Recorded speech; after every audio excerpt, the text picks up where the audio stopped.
जय जय गुरुवर, जय जय सर्वशक्ति। आज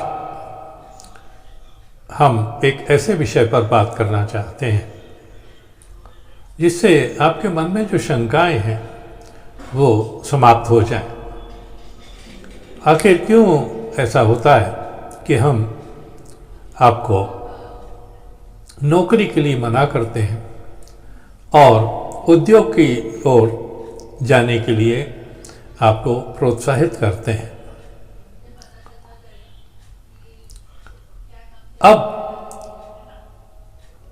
उसको हम इस तरह देख सकते हैं कि आपको अगर कोई समस्या है आपकी और आपको समाधान जुटाना है तो आखिर आप कौन सा रास्ता अपनाएंगे?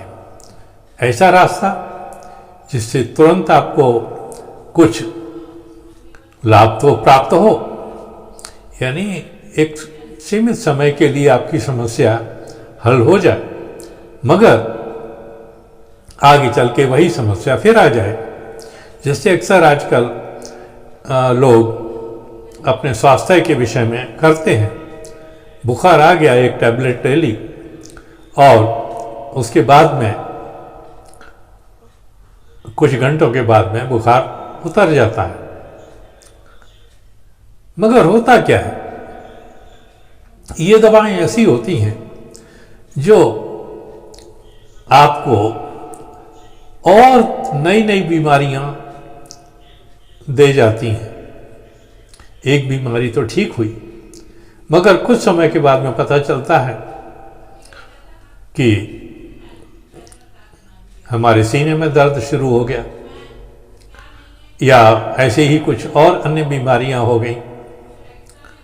तो ये कोई परमानेंट इलाज नहीं होता है और हम भी ये चाहते हैं कि आपकी जो समस्या है बेरोजगारी की, यानी जो धन कमाने का आपकी जो इच्छा है वो कुछ इस तरह पूरी हो ताकि आगे चल कर के आपको धन की समस्या न रहे। अब नौकरी अगर हम करते हैं तो होता क्या है, नौकरी तो हमें ही मिलती है, मगर वो नौकरी अगर हमें अच्छी नौकरी पानी है उसके लिए कम से कम हमको 15 साल तक जद्दोजहद करनी पड़ती है। अर्थात अच्छे नंबरों से हर परीक्षा पास करनी होती है और जब तक 15-16 साल की पढ़ाई पूरी न हो जाए तब तक हम किसी अच्छी नौकरी की उम्मीद नहीं कर पाते। और अगर साधारण नौकरी करनी है उसके लिए भी कम से कम हमें 10-12 साल की पढ़ाई करनी होती है, मगर वो नौकरी एक मजदूरी की तरह ही होती है। अगर हमें अफसर बनना है तो 15-20 साल उसमें लगते हैं और उसके लिए भी कोई गारंटी नहीं होती कि हर कोई अफसर बन ही जाए। 10,000 लोगों में से कोई एक होता है जो अफसर बन पाता है, बाकी तो वही फिर लकीर के फकीर की नौकरी करते हैं। यानी कोई क्लर्क ही कर रहा होता है, कोई प्राइवेट में कॉल सेंटर में काम कर रहा होता है। इस तरह से छोटी मोटी नौकरियां आखिर उनको स्वीकार करनी पड़ती हैं क्योंकि रोजी रोटी का इंतजाम तो करना है और समय रुकता नहीं है किसी के लिए। तो हम ऐसा क्यों आपको कहते हैं कि ये सब मत कीजिए। हम जो रास्ता आपको बताते हैं उसके लिए आप पढ़ाई ज़रूर कीजिए क्योंकि पढ़ाई अपने आप में बहुत महत्वपूर्ण होती है, मगर उसके बाद में नौकरी की जगह आप व्यवसाय चुनिए, व्यवसाय में आइए, उद्योग लगाइए। छोटी मोटी फैक्ट्रियां लगा सकते हैं, बड़ी फैक्ट्रियां लगा सकते हैं, कुछ भी कर सकते हैं, मगर वो आपकी अपनी होगी। आपकी अपनी अर्थात आपके परिवार की, अर्थात आने वाली पीढ़ियों की। आज आपने जो एक छोटी फैक्ट्री लगाई है, वो आने वाले समय में 10, 15, 20 साल में इतनी बड़ी फैक्ट्री बन सकती है कि आपकी पीढ़ी दर पीढ़ी उससे लाभान्वित होती रहेगी। कभी ऐसा समय नहीं आएगा कि आपके घर परिवार में किसी को किसी तरह की आर्थिक परेशानी भुगतनी पड़े। और जब आप उद्यमी होंगे, जब उद्योग लगाएंगे, तो आपका जो मान है, सम्मान है, वो भी आपके समाज में ही नहीं, आपके नगर में भी एक अच्छा और उच्च स्थान होगा। लेकिन नौकरी अगर कोई अफसर बन गया तो ठीक है, और वो भी अच्छे खासा अफसर। छोटा मोटा अफसर को आज कोई पूछता नहीं है। और दूसरा एक और बात है, अफसर बन गए, चलो बढ़िया बात है, मगर वो अफसर होता कहाँ है? उसका बड़ा अफसर उसको झिड़कता रहता है, उसका बड़ा अफसर उसको झिड़कता रहता है। और एक स्थिति ये आती है कि वो जो अनपढ़ या थोड़े बहुत पढ़े लिखे मगर बहुत चालाक और चतुर लोग जो राजनीति में घुस जाते हैं, कुछ समय लगा करके वो व्यक्ति बड़े से बड़े अफसर को डांटने फटकारने की हिम्मत करता है। क्यों? क्योंकि अफसर तो नौकर है, मालिक तो नेता होते हैं। आजकल कहते हैं जनता मालिक है, जनता मालिक कुछ नहीं होती है। जनता को तो सिर्फ धक्के मिलते हैं। आप नेता के घर में जाइए तो धक्के मिलेंगे, अफसर के दफ्तर में जाइए तो धक्के मिलेंगे, मगर अगर आपका कल कारखाना है, अगर आपका व्यवसाय है, आपका व्यापार है, तो धक्के नहीं मिलते आपको। वहाँ सम्मान किया जाता है, वहाँ नेता भी आपके पास में आएगा और सम्मान से बात करेगा। मगर नौकरों से, अर्थात चाहे वो अफसर हो चाहे साधारण हो, कोई भी नेता ढंग से बात नहीं करता है। आए गए जब भी मर्जी में आता है, धमकी दे करके चला जाता है और कहता है ये काम करना है वरना देख लेना। आप भी ऐसे हादसों के शिकार हुए होंगे। हम तो इसे हादसा ही कहते हैं, क्योंकि हमने सोचा था कि आज़ादी आएगी, हम अपने आप के मालिक होंगे, अपने देश के मालिक। मगर स्थिति क्या है? स्थिति वही है जो पहले थी। हम आज भी गरीब हैं, पहले भी गरीब थे। गरीबी को दूर करने का एकमात्र तरीका यही है कि हम अपने पैरों पर खड़े हों, दूसरों का सहारा लेकर के खड़े ना हों।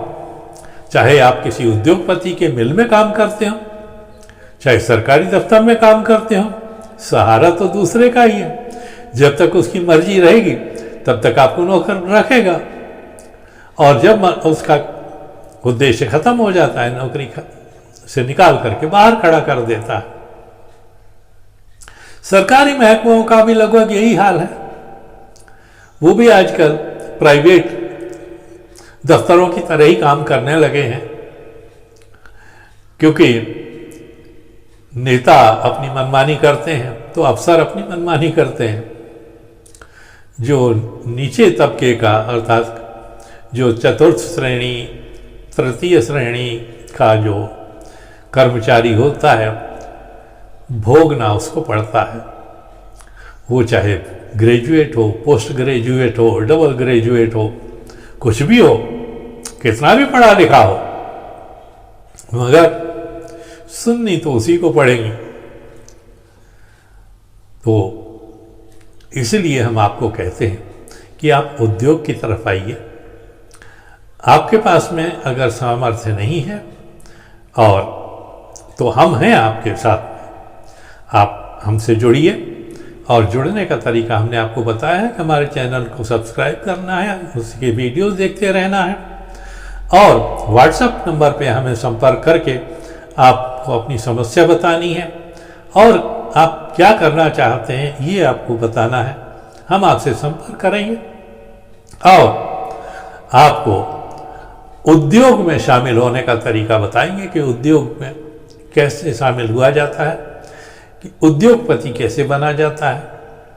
और सिर्फ तरीका ही नहीं बताएंगे, सामर्थ्य भी जुटाएंगे आपके लिए।